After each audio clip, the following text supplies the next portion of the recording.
বন্ধুরা নমস্কার। রাহুল গান্ধীর যন্ত্রণা সহ্য করতে করতে একরকম অস্থির হয়ে যাচ্ছে কেন্দ্রের বিজেপি। বিজেপি রাহুল গান্ধীকে কিভাবে ট্যাকেল করবে সেটা ঠিক করে উঠতে পারছে না। শেষ পর্যন্ত পার্লামেন্টের মধ্যে ব্রিচ অফ প্রিভিলেজ মোশন আনার পরিকল্পনা করছে। কেন কেন অবস্থা? রাহুল গান্ধীকে নিয়ে সরকার অস্থির কেন? রাহুল গান্ধীকে নিয়ে বিজেপি অস্থির কেন? অস্থির এই কারণে, রাহুল গান্ধী পার্লামেন্টের মধ্যে লোকসভাতে সাম্প্রতিককালে ভাষণ দিতে গিয়ে দুটো এমন ইস্যু তুলেছেন যেগুলো ভীষণ রকমভাবে শুলের মতন গিয়ে বিজেপিকে আঘাত করছে, বিজেপির একদম সর্বাঙ্গ ক্ষতবিক্ষত করছে। দুটোর মধ্যে একটা, রাহুল গান্ধীর সঙ্গে সুব্রমণিয়াম স্বামীর মিল রয়েছে একটা বিষয়ে, আর একটা বিষয়ে সুব্রমণিয়াম স্বামী এক্ষেত্রেও মিল রয়েছে। সেটা হলো, এবার যে ডোনাল্ড ট্রাম্প শপথ গ্রহণ করেছেন, সেই ডোনাল্ড ট্রাম্পের শপথ গ্রহণ অনুষ্ঠানে নরেন্দ্র মোদীর উপস্থিত থাকার জন্য কোনো নিমন্ত্রণ আসেনি, তিনি জাননি। আসার কথা ছিল কি ছিল না সে অন্য কথা। কিন্তু রাহুল গান্ধী কি বলেছেন পার্লামেন্টে? রাহুল গান্ধী বলেছেন যে প্রধানমন্ত্রী নরেন্দ্র মোদী নাকি জয়শঙ্করকে, বিদেশমন্ত্রী জয়শঙ্করকে বারবার আমেরিকাতে পাঠিয়েছেন সেখান থেকে একটা আমন্ত্রণপত্র সংগ্রহ করার জন্য, যাতে ডোনাল্ড ট্রাম্প যাতে আপনার মোদিকে যাতে তার শপথ গ্রহণ অনুষ্ঠানে উপস্থিত থাকার জন্য আপনার আমন্ত্রণপত্র পাঠান, তার জন্য নাকি নরেন্দ্র মোদী বারবার আপনার জয়শঙ্করকে পাঠিয়েছেন। এখন বলেন তো, এই ধরনের কথা যদি বলে তাহলে এটা কীরকম শুল হয়ে গিয়ে আঘাত করে, কীরকম যন্ত্রণা সেই শুলের আঘাতে শাসক দলকে পেতে হয়। কারণ এবারে এটা নিয়ে ব্যাপকভাবে আলোচনা হয়েছে, ব্যাপকভাবে তর্ক বিতর্ক হয়েছে, এবং সুব্রমণিয়াম স্বামী, তারপর সঞ্জয় রাউত, উদ্ধবটা মানে শিবসেনা ইউবিটির নেতা, এরা সবাই খোঁচা দিয়েছে এবং এমনভাবে কথা বলেছে। সঞ্জয় রাউতকে বোধহয় আমি বলতে শুনেছি, তিনি বলেছেন কি দরকার আছে, না গেলে নাই, ওরা ইনভাইট করলে করলো, না করলে নাই, না গেলে আমাদের কী লোকসান হবে, হ্যাঁ তুমি বরং মণিপুরে যাও, এই ধরনের কথা পর্যন্ত বলেছে। এখন এগুলি কেন এত বেশি অস্বস্তিকর এই কারণে, যখন মিডিয়ার সামনে বিরোধী দলের নেতারা এইভাবে কথা বলেন, তখন তার তো লক্ষ লক্ষ কোটি কোটি মানুষ তো তার দর্শক হিসেবে সেগুলি শোনেন, তো শোনার পরে মানুষের মাথার মধ্যে সেগুলি ঢুকে যায়। যার কারণে আমি অজস্র সাধারণ মানুষকে আমি বলতে শুনেছি যে দেখো, ডোনাল্ড ট্রাম্প তো আমন্ত্রণ করলো না। এখন আমন্ত্রণ করার কি কথা? এটা কি প্রথা যে আমেরিকার প্রত্যেক রাষ্ট্রপতির শপথ গ্রহণ অনুষ্ঠানে ভারতের প্রধানমন্ত্রীকে থাকতে হবে? না, এরকম কোনো প্রথা নাই, এরকম কোনো কথা নাই। কিন্তু তারপরেও বিরোধী দল স্বাভাবিকভাবেই শাসক দলকে ব্যতিব্যস্ত করবে। আরও বিশেষ করে ডোনাল্ড ট্রাম্প আমার পরম মিত্র, আমার পরম বন্ধু, এই বন্ধুত্বের কথা প্রচার করার কারণে একটা সময় তো আব কি বার ট্রাম্প সরকার, এই যে যেগুলো বলতে পারেন না, এই কথাটা তো একেবারে বলা যায় না। এক দেশের প্রধানমন্ত্রী আরেক দেশের নির্বাচনের ব্যাপারে এইরকম কথা বলতে পারেন না, কিন্তু আবেগে আপ্লুত হয়ে সেই কথা পর্যন্ত বলে দিয়েছিলেন। এখন দেশের মধ্যে বিরোধী দল তাকে হারানোর জন্য, তার জনপ্রিয়তা কমানোর জন্য, তার জায়গা দখল করার জন্য তো সে প্রত্যেকটা ছোট বড় সুযোগের সদ্ব্যবহার করবেই। তো এবারেও বিরোধী দলগুলো তার সুযোগের সদ্ব্যবহার করে আসছে। তারা বলছে, তোমার যদি পরম মিত্রই হয়ে থাকে, তোমার যদি গলাগলি ভাবই হয়ে থাকে, তাহলে সেই পরম মিত্র যখন শপথ গ্রহণ করছে তখন তোমাকে কেন ইনভাইট করছে না? তারা এটা নিয়ে খোঁচা দিচ্ছে। এই খোঁচাটা কিন্তু বারবার সুব্রমণিয়াম স্বামীও দিয়েছেন, অন্যান্য রাজনৈতিক দল তো দিয়েছে। এখন কথা হলো, অনেক দিন পরে শপথ গ্রহণ হয়ে গেছে অলরেডি, তারপরেও আপনার প্রায় এক পক্ষের কাছাকাছি হয়ে গেছে, 10 দিন 12 দিন হয়ে গেছে, কিন্তু তারপরেও রাহুল গান্ধী এই কথাটা ভোলাতে দিচ্ছেন না মানুষকে। তিনি একেবারে লোকসভাতে দাঁড়িয়ে বিরোধী দলনেতা কিন্তু তিনি দেশের, ফলে তার মুখ দিয়ে যখন এই কথা বেরোচ্ছে তখন স্বাভাবিকভাবে এটা আবার সংবাদ শিরোনামে উঠে আসছে। ফলে বিদেশমন্ত্রী জয়শঙ্করকে সামনে এসে তার খণ্ডন করতে হচ্ছে বারবার। মানে কতটা অস্বস্তিতে পড়লে সরকার না পারছে গিলতে, না পারছে উগরাতে, না সহ্য করতে পারছে, না কিছু করতে পারছে, এরকম একটা অবস্থা। ফলে জয়শঙ্করকে সামনে আসতে হয়েছে। এরপরে রাহুল গান্ধী আরেকটা শুল কি করেছেন, সেটাও সুব্রমণিয়াম স্বামীর সঙ্গে মেলে। সেটা হলো, রাহুল গান্ধী বলেছেন যে চীনের সেনাবাহিনী ভারতবর্ষের ভেতরে ঢুকে ভারতের জায়গা দখল করে রয়েছে 4000 কিলোমিটারের মতো। সুব্রমণিয়াম স্বামীও এর আগে আরটিআই করেছিলেন, তিনিও জানতে চেয়েছিলেন যে দেশের ভেতরের চীনের আর্মি ঢুকে জায়গা দখল করে রয়েছে কিনা। তিনি বহুবার এই নিয়ে মন্তব্য করেছেন এবং মোদিকে তো, নরেন্দ্র মোদিকে তিনি ডরপোক পর্যন্ত বলেছেন বিভিন্ন সময়ে। তো এই রকম এখন আবার রাহুল গান্ধী লোকসভাতে দাঁড়িয়ে যখন চীনের সেনাবাহিনী ভারতবর্ষের জমি দখল করে রয়েছে বলে তিনি যখন বলছেন, তখন এটা তো শুধু বিজেপির জন্য অস্বস্তিকর না, শুধুমাত্র যে কেন্দ্র সরকারের জন্য অস্বস্তিকর না, সেটা সারা দেশের সব নাগরিকের জন্য বড় চিন্তার, দুশ্চিন্তার মতন বিষয়। কারণ হলো, যদি রাহুল গান্ধীর অভিযোগ সত্য হয় তাহলে তো একটা সাংঘাতিক ব্যাপার। কারণ আমাদের দেশের 1 ইঞ্চি জমি অন্য কোনো শক্তি, পৃথিবীর কোনো শক্তি দখল করতে পারে না। আমাদের দেশের সংবিধান, দেশের জনগণ তা পারমিট করে না। সুতরাং যে বিজেপি নিজেকে আপনার রাষ্ট্রবাদী বলেন, যে বিজেপি বলে মোদি পৃথিবীতে সবচেয়ে শক্তিশালী নেতা, যে বিজেপি পৃথিবীতে নিজেকে সবচেয়ে বড় এবং সবচেয়ে শক্তিশালী রাজনৈতিক দল হিসেবে তুলে ধরে, সেই বিজেপির শাসনে, সেই মোদির শাসনে আপনার দেশের 4000 কিলোমিটার জায়গা যদি আপনার চীনের সেনাবাহিনী এসে দখল করে, সত্যি সত্যি এটা ভীষণ রকম আপত্তিকর।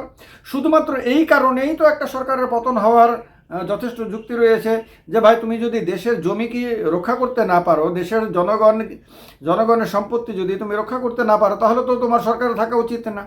তো এই কারণে এই মন্তব্যের গুরুত্ব ভীষণ রকম। ওইটা তো লজ্জাজনক। আচ্ছা ঠিক আছে, আপনার ট্রাম্পের শপথ গ্রহণে ইনভাইট করলো কি করলো না, এতে কিছু আসে যায় না, সেটা আরেকটা ব্যাপার। সেটা নিয়ে ঠিক আছে, লজ্জার ব্যাপার। বিরোধীরা বারবার এটা নিয়ে সরকারকে, শাসক দলকে এবং মোদিকে লজ্জা দেওয়ার চেষ্টা করছেন এবং জনগণের মাথার মধ্যে এটা ঢুকিয়ে দেওয়ার চেষ্টা করছেন। এটা তো ঠিক আছে, আরেকটা ব্যাপার। কিন্তু চীনের আর্মি যদি সত্যি সত্যি জমি দখল করে ভারতবর্ষের 1 ইঞ্চি, 4000 স্কোয়ার কিলোমিটার তো অনেক বড় জায়গা, 1 ইঞ্চি জায়গা যদি তারা দখল করে, তাহলে সেইটা তো সারা দেশের সার্বভৌমত্বের ওপরে আঘাত এটা। তো এই কারণে এই প্রশ্নের সরকার এতটা অস্বস্তিতে পড়েছে যে সরকার রাহুল গান্ধীকে মিথ্যে কথা বলছে ইত্যাদি বলছে বলে আপনার প্রিভিলেজ মোশন আনার, ব্রিচ অফ প্রিভিলেজ মোশন আনার পরিকল্পনা করছে শাসক দলের এমপিরা। এখন তার মানে এটা পরিষ্কার যে রাহুল গান্ধী একদিকে যেমন সংসদের বাইরে তিনি সমাজের বিভিন্ন অংশের মানুষের সঙ্গে খুব সহজ সরলভাবে, কখনো মুচির সঙ্গে, কখনো ক্যাব ড্রাইভারের সঙ্গে, কখনো সমাজের অন্য কোনো সাধারণ মানুষের সঙ্গে গিয়ে, তার বাড়িতে গিয়ে বা তার দোকানে গিয়ে, তার কর্মস্থলে গিয়ে তার সঙ্গে একেবারে বন্ধুর মতন মিশে গিয়ে সে কী কাজ করে, কিভাবে তার রোজগার হয়, কী তার সমস্যা, কী তার জীবনের অভিজ্ঞতা, সেগুলি জানার চেষ্টা করেন।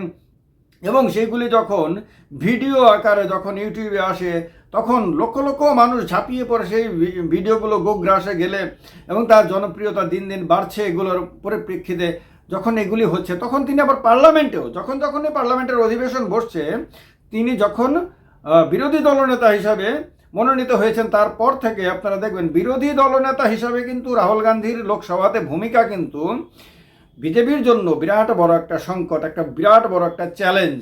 বিজেপি এটা হারে হারে টের পাচ্ছে, কিন্তু কিছু করারও নাই।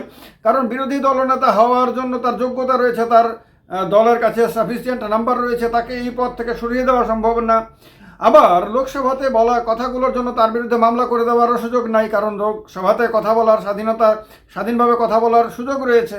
তো সেখানে তিনি কথাগুলো বলছেন এবং সরকার সেগুলোকে শুনতেও বাধ্য হচ্ছে, আবার দেশের মানুষও সেগুলো শুনছে, কারণ টিভিতে লাইভ টেলিকাস্ট হয় সেগুলো।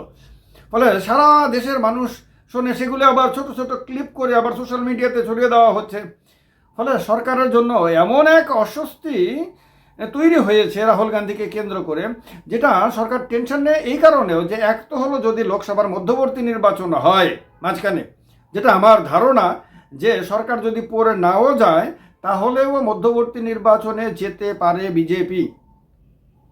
নরেন্দ্র মোদী, অমিত শাহদের মনের মধ্যে এই রকম গোপন পরিকল্পনা থাকার সম্ভাবনা ম্যাক্সিমাম বলে আমার রাজনৈতিক বুদ্ধি বলে যে দেশে মধ্যবর্তী নির্বাচনে যেতে পারে। কারণ তারা জানে যে এইভাবে খুঁড়িয়ে এইভাবে পরনির্ভরশীল হয়ে মানে টেনশনে মানে সুগার, ব্লাড প্রেশার ইত্যাদি নিয়ে বেশি দিন সরকারটাকে চালানো সম্ভব না। কোনো বিলই তারা ঠিকমতো পাস করাতে পারছে না।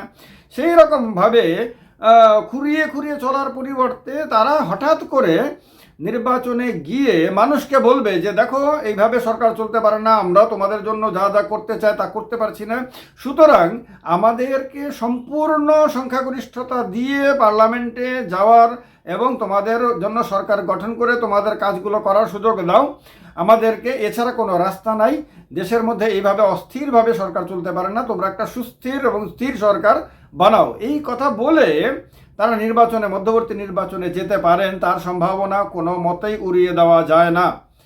আরেকটা হলো সরকার যদি মাঝখানে পড়ে যায়, আমি তো বলেইছি পড়ে যাওয়ার সম্ভাবনা তো অবশ্যই রয়েছে।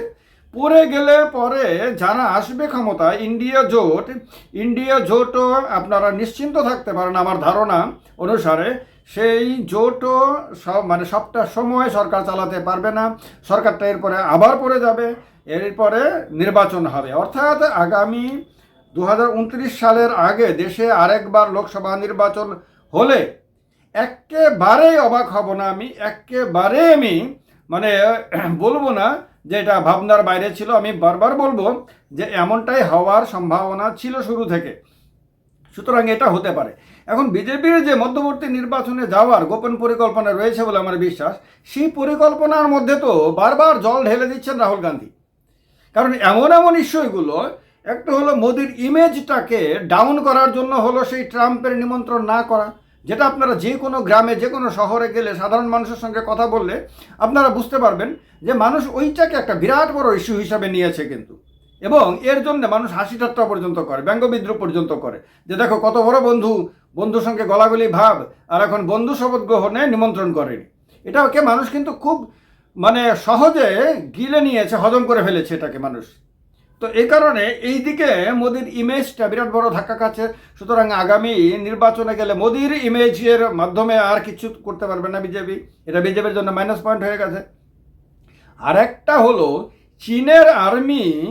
চীনের সেনাবাহিনী এসে আমাদের দেশের জমি দখল করেছে, এইটা যদি প্রমাণিত হয়, এটা যদি সত্যি এটা যদি হয়ে থাকে, আর কি হয়েছে আমি একেবারে বলছি না, রাহুল গান্ধীর কথা অভিযোগটাই সত্য এটাও বলছি না, সরকার যা বলছে তাও সত্য এটা বলছি না, আসল সত্যটা কখন আমাদের সামনে কংক্রিট অবস্থাতে আসবে তার জন্য আমরা অপেক্ষা করব সবাই।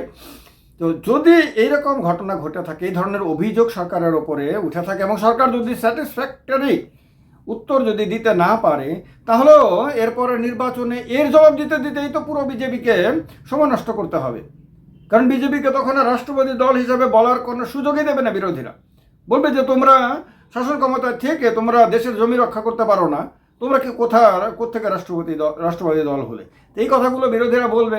এই কারণে সার্বিক দৃষ্টিতে রাহুল গান্ধী কিন্তু বিজেপির জন্য এই একটা পয়েন্ট এমন তুলছেন যে পয়েন্টগুলো কিন্তু ভীষণ রকমভাবে বিড়ম্বনায় ফেলছে ভারতীয় জনতা পার্টিকে, নরেন্দ্র মোদীকে, অমিত শাহকে, জেপি নাড্ডাকে এবং সার্বিকভাবে এই শাসক দলীয় পরিবারটাকে।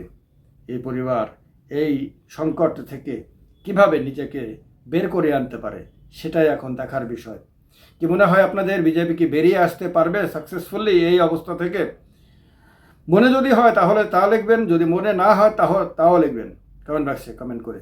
ভিডিওটাকে লাইক করবেন, শেয়ার করবেন, এগুলো বড় কথা না, কমেন্ট করবেন এটা অবশ্যই বড় কথা।